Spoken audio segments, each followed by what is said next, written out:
నిర్మాణానికి సహకరించిన రైతులందరికీ ముందుగా పాదాభివందనం చేస్తున్నాను.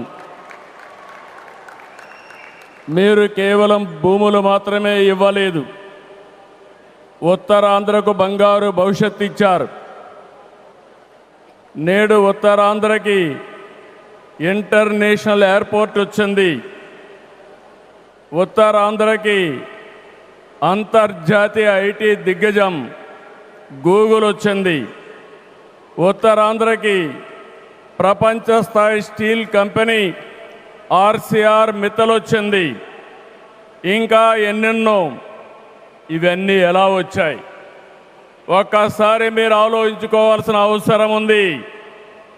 2 ఏళ్ల క్రితం విధ్వంసమైన రాష్ట్రం. ఆ రోజు నేను, పవన్ కళ్యాణ్ గారు, నరేంద్ర మోడీ గారి నాయకత్వంలో మీ అందరికీ ఒక హామీ ఇచ్చాం.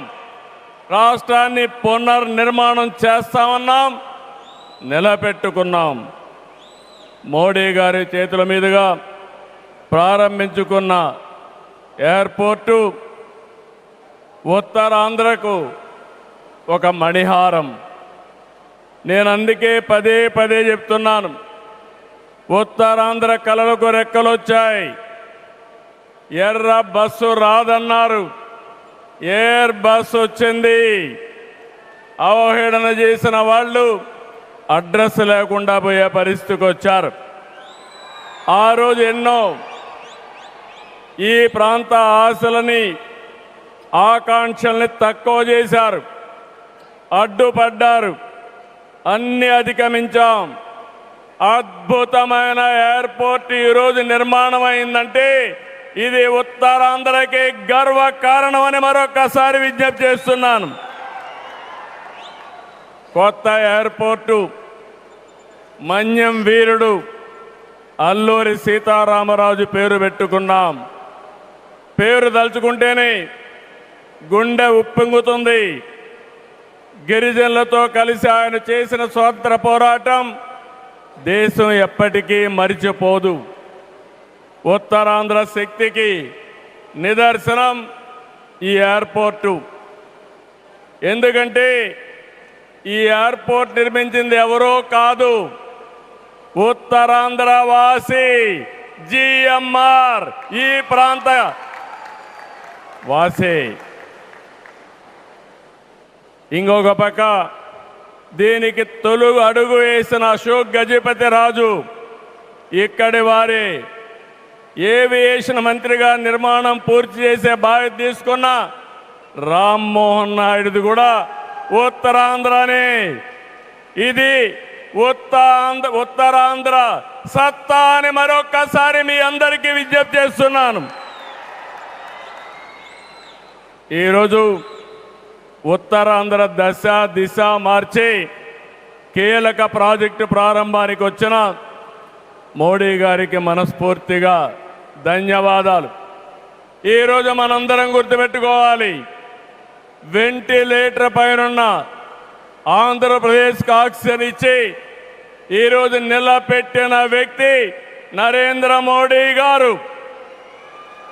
నేను మిమ్మల్ని అడుగుతున్నా, ఆంధ్రుల సెంటిమెంట్ విశాఖ ఉక్కు నిలబెట్టింది ఎవరని గట్టిగా మీరు చెప్పాల్సిన బాధ్యత మీ పైన ఉంది. ఎవరు? విశాఖ రైల్వే జోన్ మంజూరు చేసి విభజన హామీని నెరవేర్చింది ఎవరు? పోలవరానికి సాయం చేసి గాడిన పెట్టింది ఎవరు? రాజధానికి నిధులిచ్చి పనులు పునఃప్రారంభించిన వ్యక్తి ఎవరు? 2027 భోగాపురంలో చెప్తున్నాను, పోలవరాన్ని పూర్తి చేసి మన ప్రధాని చేతుల మీద జాతికి అంకితం చేస్తామని హామీ ఇస్తున్నాం.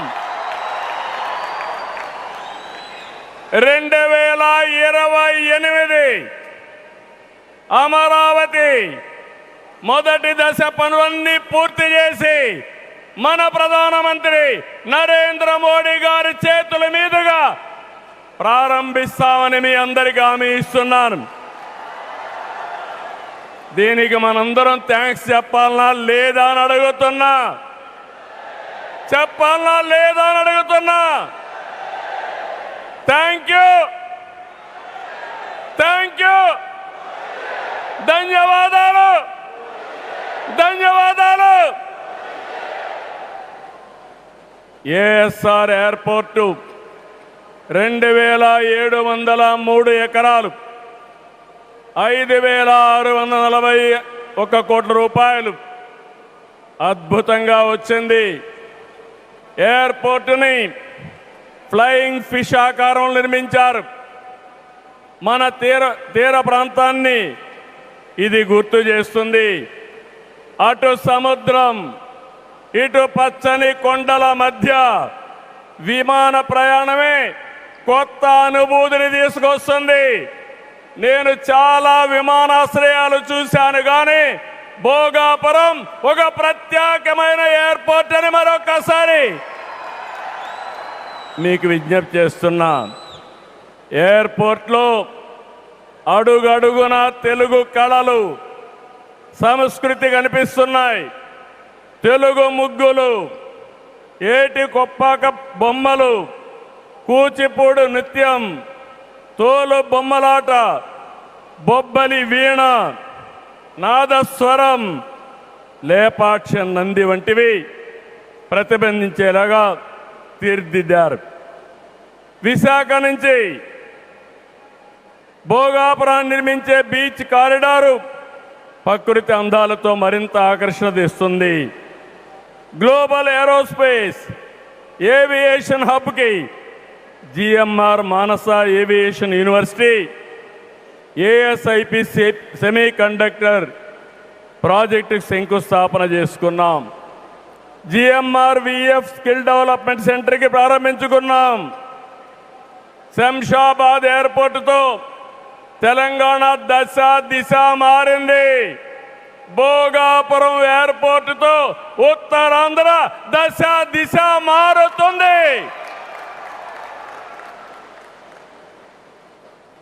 2015లో ఆనాడు ప్రధానమంత్రిగా ఉన్న నరేంద్ర మోడీ గారి నాయకత్వంలో ప్రకటన చేశాం. 19లో అనుమతులు తెచ్చి శంకుస్థాపన చేశాం. భోగాపురానికి నాడు కొబ్బరికాయ కొట్టింది మనమే, నేడు గుమ్మడికాయ కట్టింది మనమే. గుర్తుపెట్టుకోమని కోరుతున్నాను. ఈ 2 ఏళ్లలో ప్రధానమంత్రి గారి సహకారంతో ఉత్తరాంధ్రలో 189 ప్రాజెక్టులకు సంబంధించి 6,13,00,000 పెట్టుబడులు. ఇవి పూర్తయితే 5,57,000 మందికి ఉద్యోగాలు వస్తాయని మీ అందరికీ విజ్ఞప్తి చేస్తున్నా. ఉత్తరాంధ్రలో వచ్చే 3 ఏళ్లలో 2,784 కోట్లతో 8 ప్రధాన సాగునీటి ప్రాజెక్టులు పూర్తి చేస్తాం. ఇది కాకుండా 65 సంవత్సరాలుగా పెండింగ్ ఉన్న నేరేడు బ్యారేజీని కేంద్రం క్లియర్ చేశారు. దశాబ్దాల కలని నిజం చేస్తాం. ఈ నెల 14వ తేదీన గోదావరి నీటిని ఉత్తరాంధ్రకి, ముఖ్యంగా అనకాపల్లికి తీసుకొచ్చే బాధ్యత ఎన్డీఏ ప్రభుత్వం తీసుకుంటాం. గోదావరి పోల వంశధారిని అనుసంధానం చేసే బాధ్యత తీసుకుంటాం. ఉత్తరాంధ్రలో టూరిజం, ఫార్మా, నేషనల్ హైవేలు, పోర్ట్లు, ఎయిర్పోర్ట్లు, railway connectivity, rare earth minerals, ప్రసిద్ధ పుణ్యక్షేత్రాలు, అరకు, పాడేరు, సుందర ప్రాంతాలు లేనిదంటూ లేదు. వీటితో ఉత్తరాంధ్ర నుంచి వలసలు పోరు. వేరే ప్రాంతాల్లో శ్రీకాకుళం కాలనీలు ఉండవు. వేరే ప్రాంతం నుంచి ఉత్తరాంధ్రకు వలసలు వచ్చే రోజు తొందరలోనే ఉందని మరొకసారి విజ్ఞప్తి చేస్తున్నాను. మిమ్మల్ని కోరేది ఒకటి, ప్రతి వ్యక్తికి అవసరమైన అవకాశాలు కల్పిస్తున్నాం. వాటిని అందిపుచ్చుకోండి. మీ జీవితాలకి మార్చుకుంటూనే సమాజం కోసం, ఈ ప్రాంతం కోసం పనిచేయాల్సిందిగా మిమ్మల్ని అందరినీ కోరుతున్నా. ఈ సందర్భంలో నేను ఒక్క విషయం మీ అందరికి గుర్తు చేయాలి. ఇప్పుడే పవన్ కళ్యాణ్ గారు కూడా ఆవేదన గుర్తు చేశారు. We are in inspiring time. PM Saab, Modi Saab, I am telling you with my heart. We are in inspiring time. The world has moved from IT to AI. The right knowledge is available. The right technology is maturing. But we need leaders to deliver. Democratic countries everywhere are facing crisis, searching for new leaders. We are fortunate, India is fortunate. There is a tested leadership. 25 years, Narendra Modi ji as Chief Minister and Prime Minister of India has done extraordinary work. నేను చెప్పింది వాస్తవం అయితే మోడీ గట్టిగా చెప్పాలి. Modi, Modiji.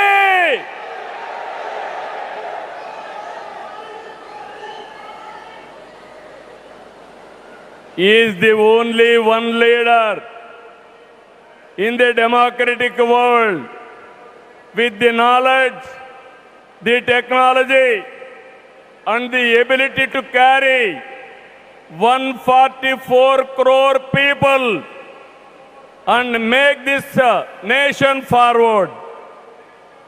For the last 12 years, all of us have to compare tremendous track record, digital public infrastructure. Today I can say proudly, world largest transactions, digital transactions are happening not in America, not in China, but in India. That is the credit Narendra Modi ji has done. Financial inclusion, Jan Dhan.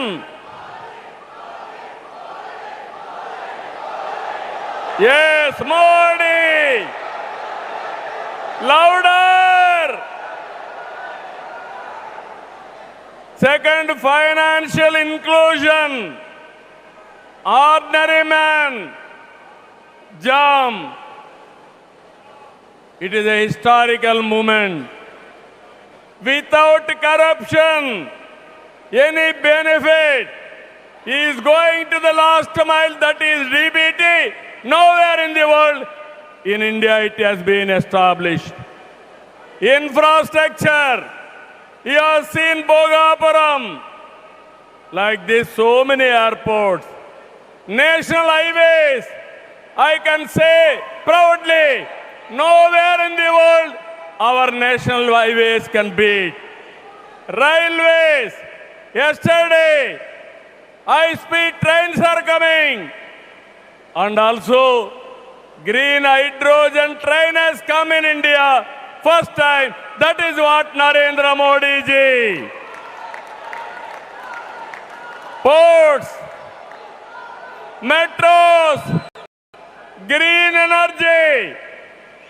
Nobody dreamt 500 gigawatts of green energy. Surya Ghar. And also, he promoted green energy like anything. GST is a breakthrough reform. Welfare, every poor person house, Ayushman Bharat, LPG, JJM, through JJM, every home he wanted to give tap water. GDP, wealth creation, from 11th place, he brought it to 4th place. That is the pride. National defense and also security. There is no Naxalism, no terrorism.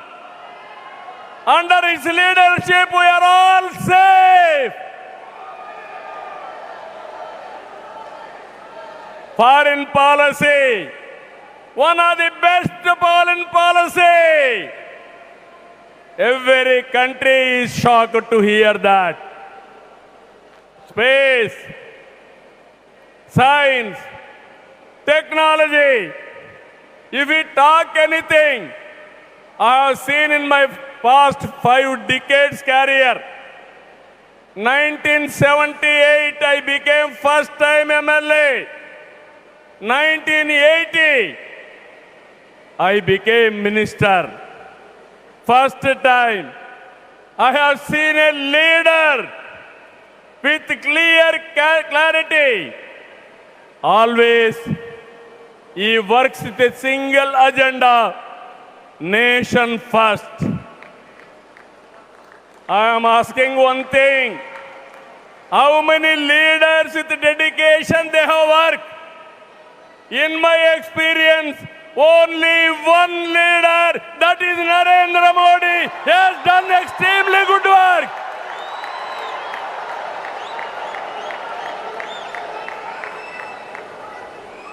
He is having a clarity. Vikasit Bharat 2047. There are external factors. Somewhere, in India, there is a problem of LPG. This year, environmental imbalance, rainfall deficiency. With all these things, he is able to manage very effectively with less suffering. I'm telling you, India is going to become 2047 #1 country in the world. It is possible with Narendra Modi ji. Always I am saying one thing. Right man, right time, right place is the blessing. Nation is blessed with his leadership. I am appealing entire nation. You have to think only one thing. Without Narendra Modi ji, we cannot imagine 2047. He is the tallest leader in the world. If we go to any country, everybody is respecting. That is the pride he brought for the nation. Hands off to him. All of us has to stand with him. గట్టిగా లేచి నిలబడుకొని సంఘీభావాన్ని తెలియజేయండి.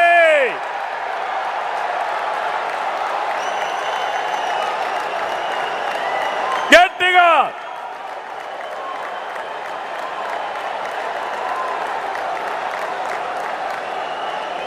It is our responsibility, our commitment for the nation. Nation first, persons next. So I am very happy. Entire nation has to understand the amount of development, the amount of respect India is commanding globally. Only one man is leading, one leader is leading. That leader is Narendra Modi ji. We have to protect his leadership. All of us have to talk about it. Those who are criticizing him, they have to understand what they have contributed for this nation. He has done for the last 25 years extraordinary work. So with this, భారతదేశాన్ని number 1గా నిలబెట్టే శక్తి నరేంద్ర మోడీ గారికి ఉంది. తెలుగు జాతి చరిత్ర సృష్టించే శక్తి మనకుంది. అల్లూరి సీతారామరాజు స్ఫూర్తితో ఐక్యంగా అడుగేద్దాం. అటు కేంద్రం ఇటు రాష్ట్రం కలిసి ముందుకెళ్దాం. తెలుగు జాతిని నెంబర్ 1గా చేసుకోవాలని మరొక్కసారి మీ అందరికీ విజ్ఞప్తి చేస్తూ, ఉత్తరాంధ్ర మళ్ళీ చెప్తున్నా, ఇంక మీరు పేద అరుపులు అరవడానికి లేదు. ఉత్తరాంధ్ర ఉత్తమ ఆంధ్ర, నెంబర్ 1 ఆంధ్ర, నెంబర్ 1 ప్రపంచంలో దేశం రావాలి. విత్ దిస్ మరొకసారి మీ ఉత్సాహం చూశాను, మీ కమిట్మెంట్ చూశాను. ఇక్కడ ఎంతమంది ఉన్నారో ఎంతమంది బయటనున్నారు.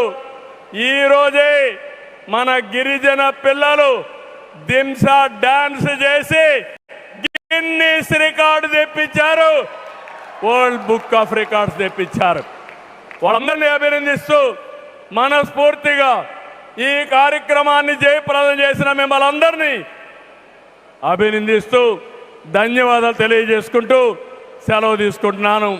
జై భారత్, జై తెలుగు తల్లి, జై హింద్.